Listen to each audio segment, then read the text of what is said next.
10. Doolittle popped the key in his apartment door and slumped face first on the couch. The newspapers and food containers that had been there for weeks smashed under his weight. He lay there as the room spun around him. He groaned, but was happy he didn't have to report to the captain in the morning. Darkness came out and meowed before headbutting Doolittle's dangling hand. Doolittle groaned again. He looked at the little black domestic, who glared back at him with yellow eyes. Doolittle turned his head back into the couch. "Feed yourself," he said. Darkness meowed. Doolittle sniffed the couch where his face had been, and then pulled himself up. "Did you spray the couch?" he asked Darkness. After waiting for the room to stop spinning, he walked through the mess of newspapers and cartons on the floor. He swallowed some vomit back down as he kicked candy wrappers and ice cream buckets out of his way.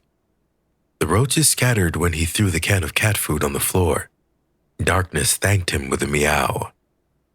Doolittle always told himself he would clean up, but never got around to it. He never had company and didn't really have any friends, so he had no incentive. Nothing mattered as long as his clothes were clean and smelled like he had showered. He enjoyed being alone, liked working alone, and tolerated his clutter.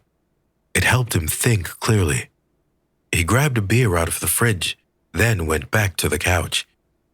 He slid the mess to the side to clear a seat for himself. A cornucopia of lottery tickets, scratchers, beer cans, and burger wrappers sat on the coffee table. He fingered through everything until he found the lottery with the current date. He kissed it. "You're my ticket out of here," he said. The numbers on the orange paper read 3, 4, 15, 36, 10, and 25. He glared at it, focused on it. As he lingered on it, he couldn't look away. Something about it, whatever it was, kept him interested. His attention lingered on the date. Suddenly, the ticket felt as if it weighed hundreds of pounds, and he lost his grasp of reality as everything around him became engulfed in blinding white light. A storm hit him with strong winds from all directions at once. It felt like someone dug their nails into his mind and squeezed. He couldn't concentrate, couldn't think, couldn't breathe. The ticket was no longer in his hand. Doolittle crashed into the coffee table, breaking it in two. He groaned. Everything hurt. He threw up right there, unable to keep the vomit down. What the fuck was that? He rolled over and pushed himself up to his knees. Although his head felt like it had been ripped off, he realized there was another person in there. He felt pressure on his mind and heat fatigue, like being in a sauna.